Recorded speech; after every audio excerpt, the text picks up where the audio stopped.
한 목소리로 합독하시겠습니다. 타인을 위하여 보증선자의 옷을 취하라. 외인들을 위하여 보증선자는 그의 몸을 볼모 잡을지니라. 이른 아침에 큰 소리로 자기 이웃을 축복하면 도리어 저주같이 여기게 되리라. 다투는 여자는 비오는 날에 이어 떨어지는 물방울이라. 그를 제어하기가 바람을 제어하는 것 같고 오른손으로 기름을 움키는 것 같으니라. 철이 철을 날카롭게 하는 것 같이 사람이 그의 친구의 얼굴을 빛나게 하느니라.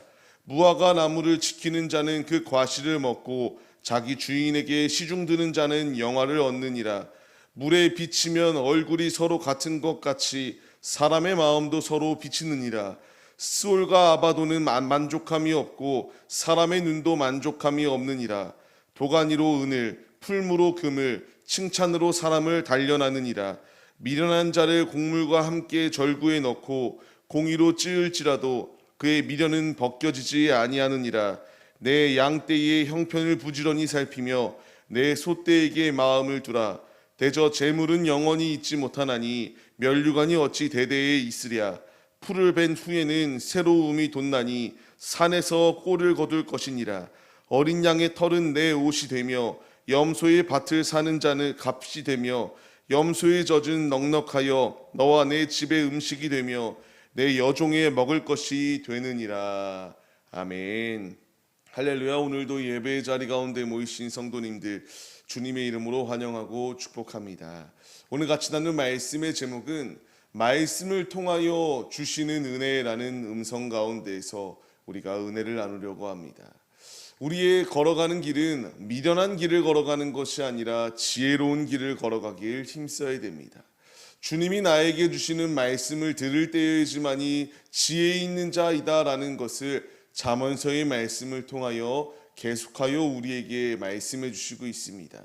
지혜의 외침이 있고 그 지혜의 길 가운데 거할 때여야지만이 온전히 승리하고 주님의 기쁨을 나타내는 삶을 살아갈 수 있다라고 우리에게 말씀하시며 죄악된 것 가운데에 미혹당하지 아니할 것을 우리에게 가르치십니다. 주님이 우리에게 오늘 말씀을 더하여 주십니다. 먼저 첫 번째로 주님이 나에게 주시는 말씀이 무엇인가? 절제할 것을, 제어할 것을 우리에게 가르쳐 주시고 있습니다. 우리는 이 잠언서의 말씀을 통하여 주님이 나에게 주시는 은혜의 말씀 가운데에 진리를 찾아야 됩니다. 절제해야 됩니다. 계속하여 잠언서의 말씀을 통하여 우리에게 주시는 음성 13절 말씀과 같이 보증을 서지 말라고 우리에게 가르쳐 주십니다. 앞서 말씀드렸던 기억이 있는데 왜 우리가 이렇게 보증을 서면 안 되는가? 우리의 한 치 앞도 알지 못하는 것이 우리의 인생인데 어떻게 남의 인생에 내가 이와 같이 보증을 설 수 있겠는가? 오직 하나님만이 우리 인생의 주관자이오니 우리가 헛되이 내가 너의 인생에 그런 꽃길이 되어주겠다. 내가 너의 그 앞에 레드카펫이 되어주겠다. 이러한 보증을 서지 말라고 주님이 우리에게 제어할 것을 가르쳐 주십니다. 그렇습니다. 우리 앞에 놓여있는 모든 상황 가운데서 나에게 필요한 것은 제어하고 오직 주님 한 분만을 바라보며 나아가야 됩니다. 우리가 이 말씀 가운데 깨달음을 얻으시기 바랍니다. 이어서 주님이 계속하여 우리에게 말씀하시는 것, 이른 아침에 큰 소리로 축복하면 저주같이 여겨질 것이다 라는 것을 우리에게 가르치십니다. 제어하라고 말씀하세요. 제 주위 가운데에 한 동료가 있었습니다. 어떤 동료였는가?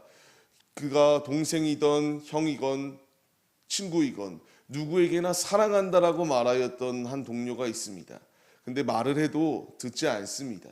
왜냐하면 그냥 말만 하고 마는 걸 알기 때문에 또 저러고 있다라고 생각하면서 그냥 신경 쓰지 아니하고 무시하는 경향들이 있었습니다. 지금 주님이 우리에게 말씀하시는 것이 무엇이냐?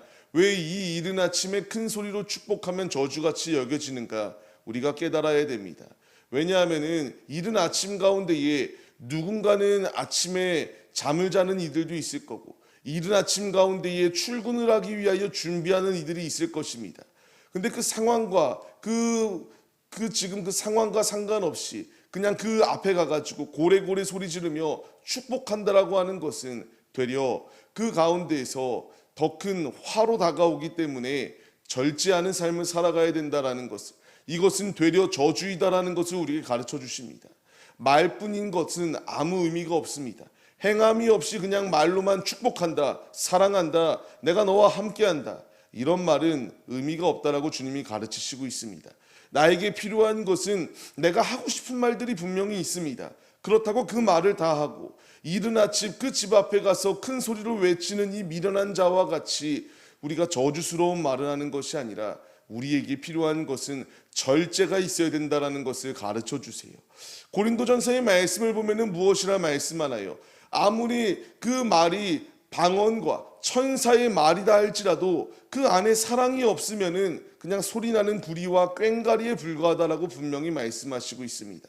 나에게 필요한 것은 그냥 만나는 이들에게 형식적으로 사랑한다, 내가 너를 생각하고 있다, 내가 너를 위하여 기도하고 있다, 이런 형식적인 말이 아니라 진정한 사랑이 우리 안에 있어야 되고 진정으로 절제하고 제어하면서 내가 하고 싶은 말들을 그냥 다 막 내뱉는 것이 아니라 오직 절제의 삶을 살아갈 것을 우리에게 가르쳐 주십니다. 말씀을 받는 성도님들, 주님이 나에게 주시는 교훈의 말씀입니다. 내가 함부로 말을 하고 내가 너의 인생을 책임지겠다, 내가 너와 함께하겠다, 내가 너를 너무나 사랑하고 있다, 이런 그냥 말뿐인 것은 의미가 없기 때문에 제어하라고 가르치십니다.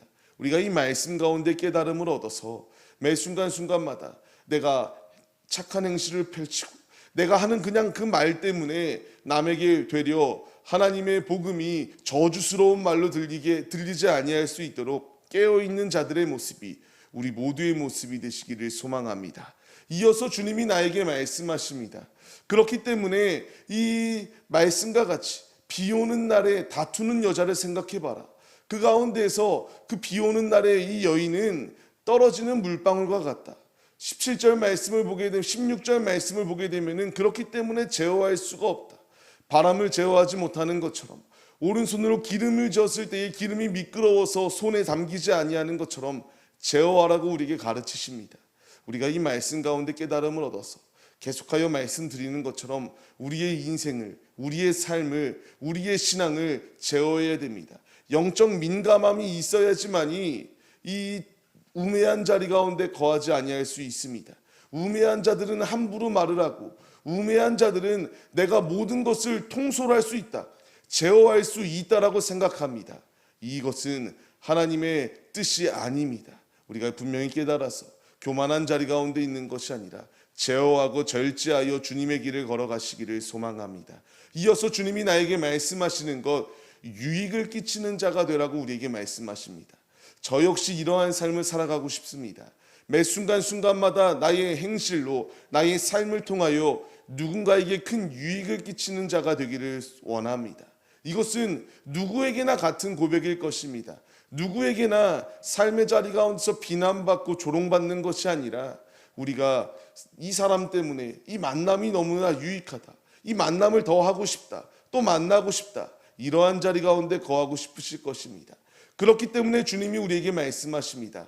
철이 철을 날카롭게 하는 것처럼 사람이 사람을 이와 같이 연단하고 좋은 자리 가운데에 거할 수 있도록 역사하신다라는 것을 우리에게 가르쳐 주십니다. 철이 철을 날카롭게 합니다. 사람이 연단되어지고 성장할 수 있는 것은 사람을 통하여 할 수 있는 것이다. 우리의 이 만남 가운데서 상대방에게 도움이 되지 아니하고 유익이 되지 아니하는 모습이 아니라 우리의 모습을 통하여 유익을 끼치는 자가 될 것을 우리에게 가르쳐 주십니다. 그렇기 때문에 주님이 나에게 21절 말씀을 통하여 도가니가 은을 만들고 풀무로 금을 만드는 것처럼 칭찬으로 사람을 단련한다, 우리의 인생 가운데서 사람에게 유익을 끼치고 이익을 끼치고 해를 끼치는 자가 되지 말 것을 가르쳐 주십니다. 우리가 이 길을 걸어가야 되지 않겠습니까? 나의 삶을 통하여 누군가에게 큰 근심거리가 되는 것이 아니라 이 만남을 통하여 더욱더 복된 만남, 더욱더 이 만남을 통하여 성장하는 그 자리 가운데 서길 소망하는 그 마음이 우리에게 있어야 된다라고 말씀하십니다. 우리가 이 길을 걸어가기 위하여 힘써야 됩니다. 주님께서 무엇라 말씀하시나요? 18절 말씀을 통하여 무화과 나무가 이와 같이 성장하는 것처럼 우리에게 이와 같이 순종의 길을 걸어갈 것을 가르치십니다. 어느 정도로 순종하라고 우리에게 가르치시나요? 에베소서의 말씀을 보게 되면은 상전을 대하듯 그 상전을 예수님을 대하듯 하라고 우리에게 가르쳐 주십니다. 이것은 사람의 말이 아닙니다. 우리 주위에서 우리가 만나는 이들이 있습니다. 그 만나는 이들 가운데에 죽게 하듯 하라고 우리에게 가르치시고 있습니다. 내 마음에 드는 사람만 죽게 하듯 하는 것이 아니라 기쁜 마음으로 섬기기를 하라고 우리에게 가르치십니다. 오늘의 삶을 시작하는 성도님들, 우리에게 필요한 고백입니다. 내가 만나는 이웃들이 있고 내가 지나가다가 우연찮게 만나는 사람들 또한 있습니다. 주님은 나에게 말씀하십니다. 유익을 끼치는 삶을 살아라. 내가 착한 행실을 행해야 될 뿐만 아니라 내가 이와 같이 민감한 영적 민감함을 가지고 죽어있는 영혼들에게 이 사람이 진정으로 예수 그리스도를 믿는 자녀이구나. 나도 이 사람의 모습을 통하여 교회에 나가보고 싶다. 예수를 믿고 싶다. 이런 유익을 끼치는 삶을 살아갈 것을 우리에게 명령하십니다. 순종할 때에지만이 주님께 칭찬받는 자리 가운데 거할 수 있습니다. 간절히 바라옵기는 우리가 이 말씀을 기억하시며 무화과 나무 가운데에 열매가 맺어지고 죽게 하듯 섬길 때에 영화로운 축복이 예비되어져 있는 것처럼 우리도 순종하여서 이와 같이 믿음의 길을 걸어가 아름다운 결실들을 충만히 맺으시는 우리의 모습이 되시기를 소망합니다. 마지막으로 주님이 나에게 말씀하십니다. 우리에게 본분을 기억하면서 삶을 살아갈 것을 가르쳐 주시고 있습니다. 우리는 잊으면 안 됩니다. 나의 본분이 무엇인지요. 우리가 철야 시간 가운데에 말씀을 나눴습니다. 금요일날 우리가 같이 말씀을 나눴던 것, 주님의 증인들이 살아가는 자세가 무엇인지에 대하여 말씀을 나눴습니다. 주님이 우리에게 말씀하십니다. 무엇이라 말씀하시는가? 23절 말씀과 같이 양떼의 형편을 부지런히 살피고 소떼에게 마음을 두라고 말씀하십니다. 각자에게는 맡겨진 그 사명이 있습니다. 본분이 있습니다. 그것을 잃지 아니하고 망각하지 아니하고 주님의 길을 걸어갈 것을 우리에게 가르쳐 주십니다. 우리는 이 맡은 바 직분을 소홀히 여기지 아니하고 충성되이 감당해야 될 분명한 이유가 있다. 왜 그것을 지켜야 되는가? 그 가운데에서 주님이 명령하신 것이기 때문입니다. 현대인의 성경 24절 말씀을 보게 되면은 재물은 영원한 것이 아니다. 면류관도 대대로 지속되어지는 것이 아니다라고 가르쳐 주세요. 내가 복을 받기 원한다면은 주님이 나에게 명령하시는 것이 무엇인가? 순종하여 주님의 길을 걸어가라고 말씀하십니다. 내가 있는 재산이 나의 후손들에게까지 영영이 주어지는 것 아니다. 내가 가지고 있는 믿음이 영원토록 그 믿음이 자녀들에게 이어지는 것이 아니다. 주님이 나에게 명령하시는 것은 현재에 주어진 나의 삶 가운데서 충성할 것을 명령하십니다. 충성할 때에 주님이 무엇라 말씀하시나요?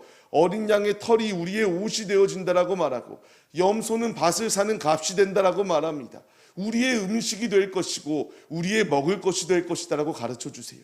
우리에게 필요한 것은 본분을 망각하지 아니하고 본분을 기억하며 주님께서 나에게 양떼를 가르치라. 그리고 소떼를 잘 다스리라. 우리에게 말씀하시는 이 명령에 순종하여서 주님이 나에게 맡겨주신 본분이 무엇인가 깨닫고 이제 그 본분대로 살기 위하여 주님께 열심을 다하고 이 세상 가운데서 최선을 다하여 삶을 살아가는 모습이 우리에게 있을 것을 가르쳐 주시고 있습니다. 한 달란트 받았던 이가 마태복음의 말씀을 통하여 무엇라 말씀하시나요? 자신은 주인이 굳은 자라고 생각하였기 때문에 그것을 그냥 밭에 숨겨놨다라고 말합니다. 그때 주인께서 책망하시는 것이 무엇인가요? 심지 않은 데서 거두지 아니한다. 해치지 않은 데서 모으지 아니한다라는 것을 말씀하십니다. 주님은 우리에게 본분을 더하여 주셨고 충성하여서 아름다운 결실을 맺는 자리 가운데 설 것을 우리에게 말씀하십니다. 계시록의 말씀을 통하여 주님이 나에게 말씀하시는 것, 행한 대로 갚으신다라고 말씀하십니다. 나에게 필요한 것은 내게 맡겨진 것을 소홀히 여기지 아니하고 충성되이 그 일을 완수하기 위하여 나아가는 믿음, 그 믿음이 있을 때에 그대로 주님이 갚아주신다라는 것을 기억하시기 바랍니다. 오늘의 삶을 시작하는 성도님들, 말씀을 맺겠습니다. 우리는 절제하는 삶을 살아야 됩니다. 제어해야 되고, 이제 주님이 이와 같이 본분을 망각하지 말고 주의 길을 걸어갈 것을 말씀하시며 유익을 끼치는 삶을 살아갈 것을 명령하시는 주의 음성에 반응하여서 오직 우리의 삶을 통하여 주님의 영광을 나타내기 위하여 힘쓰시는 자들이 되시기 바랍니다. 누가 봐도 이 사람은 하나님의 사람이다, 누가 봐도 이 사람은 교회에 나오기에 귀감이 된다, 우리가 이와 같이 아름다운 선한 영향력을 나타내는 우리의 모습이 되기를 소망하며, 주님이 나에게 주시는 지혜의 말씀 가운데 깨달음을 얻고 순종하여 주님의 마음을 가장 기쁘시게 드리는 데 앞장서시는 우리 모두의 모습이 되시기를 주님의 이름으로 간절히 축원합니다.